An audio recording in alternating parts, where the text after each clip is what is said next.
has a really beautiful professional arc, formerly a science teacher. One of my favorite things about him is his passion for inquiry. And I think that love of the neutrality and the observational space within the science that he used to teach and then studied and naturopathed and specialized and all the things. And now he's brought that back full circle into this beautiful containment space around definitely a more holistic form of healing. And he really shares some beautiful, very gentle but potent truths with us and some wonderful reframes. And I think you're really going to enjoy it.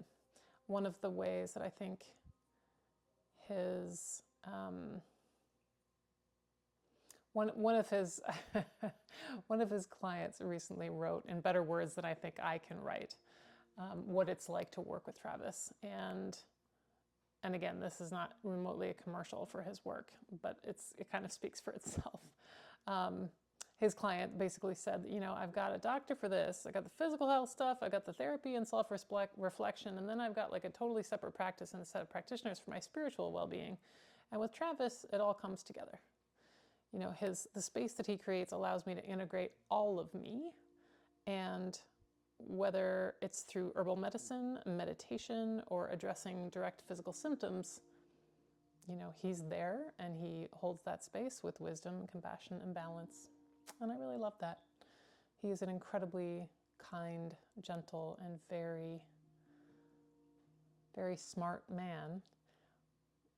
And I think another thing that's special about him is, as a very aware, you know, white man in medicine, he has that inquiring mind. And a truly inquiring mind requires space and neutrality and listening. And he really inhabits that space beautifully.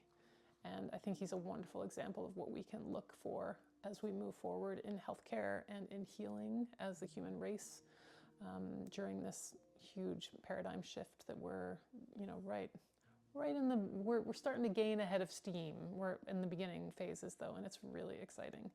For somebody who comes from industries where, you know, we've all split up and fractured and specialized and drilled down, and we've sort of forgotten the whole. And for someone with all of his training and all of his expertise to maintain that humility, that neutrality, that compassion in his in-depth holistic care is pretty extraordinary. So I hope you enjoy this conversation.